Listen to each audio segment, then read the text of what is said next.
अब जंग का दायरा लगातार बढ़ता जा रहा है और ईरान ने तो अब यहां तक अलल ऐलान कह दिया है कि मिडिल ईस्ट में यानी मशरिक़ वस्ता में जहां भी अमेरिका के सैन्य ठिकाने हैं, अमेरिका के फौजी अड्डे हैं, उसे ईरान नेस्त और नाबूद कर देगा। और इस बीच एक बड़ी खबर सामने आई है। ईरान ने नए सुप्रीम लीडर मुस्तफा खामनेई का पहला इंटरनेशनल कांटेक्ट रूस के राष्ट्रपति रूस के सदर व्लादिमीर पुतिन से हो सकता है और यह बातचीत फोन पर या आमने सामने की बैठक के रूप में हो सकती है। जी हां, जिस तरह से इससे पहले की रिपोर्ट्स में भी हमने दावा किया था कि मुस्तफा खामनेई दरअसल अपने वालिद यानी ईरान के साबिक supreme leader Ayatollah Ali Khamenei के जनाजे में किसी वजह से नहीं शामिल हो सके थे या सिक्योरिटी के चलते वो शामिल नहीं हुए थे जनाजे में। लेकिन अब यह बहुत बड़ी खबर निकलकर सामने आ रही है कि मुस्तफा खामनेई अब ईरान में एक्टिव हो रहे हैं। सिर्फ ईरान नहीं बल्कि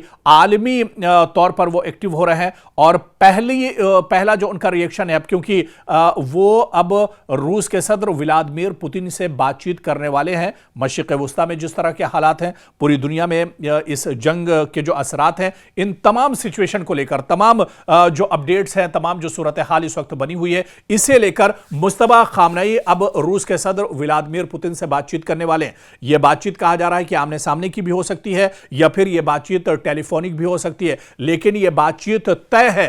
और यह बातचीत अगर होती है तो यह बातचीत डोनाल्ड ट्रंप के लिए बहुत बड़ा झटका है, वॉशिंगटन के लिए झटका है, फिर इधर आप आइए इजराइल और बिन्यामिन नेतन्याहू के लिए बहुत बड़ा झटका तस्वुर की जा रही है।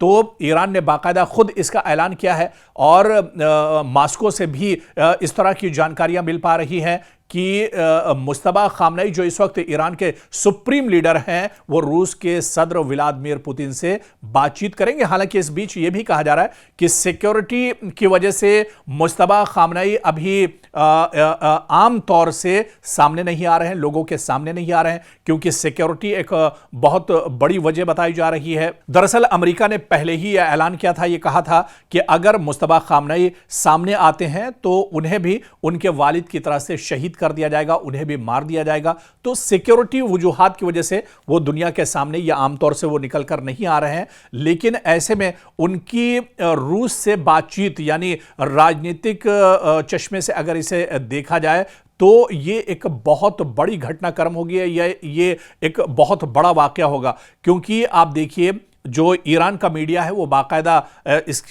इसकी तस्दीक करता है। ईरान के मीडिया के मुताबिक एक ईरानी जानकार ने या ज़राए के हवाले से खबर दी है कि रूस की सरकारी समाचार एजेंसी टैस को बताया है कि रूस ईरान का सबसे करीबी दरअसल साझेदार है और साथ ही व्लादिमीर पुतिन को इस्लामिक रिपब्लिक का भरोसेमंद दोस्त माना जाता है।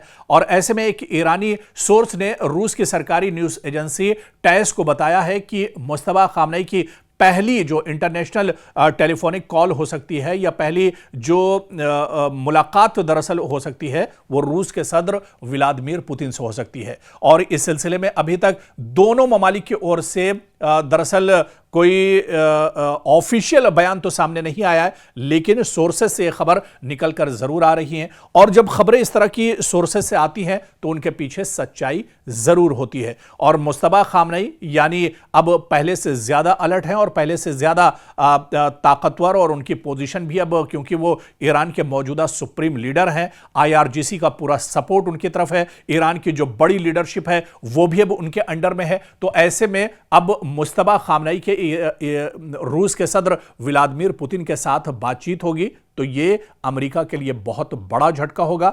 यानी अब रूस दरअसल, जिसे पहले कहा जाता था कि पर्दे के पीछे से ईरान के साथ है या ईरान का सपोर्ट कर रहा है, लेकिन अब चीजें ढकी छुपी नहीं रही हैं। दुनिया की एक बड़ी ताकत यानी रूस पूरे तौर से ईरान के साथ खड़ा है। ये तमाम चीजें अब निकलकर एक तरह से सामने आ रही हैं। और आने वाले दिनों में अगर मुस्तफा खामनेई की रूस के सदर के साथ बातचीत होती है, चाहे वो टेलीफोनिक बातचीत हो या आमने सामने की बातचीत हो, तो ये दरअसल बहुत दिलचस्प भी होगा और इसके असरात इस जंग पर क्या होंगे ये भी आने वाले दिनों में देखना बहुत अहम होगा।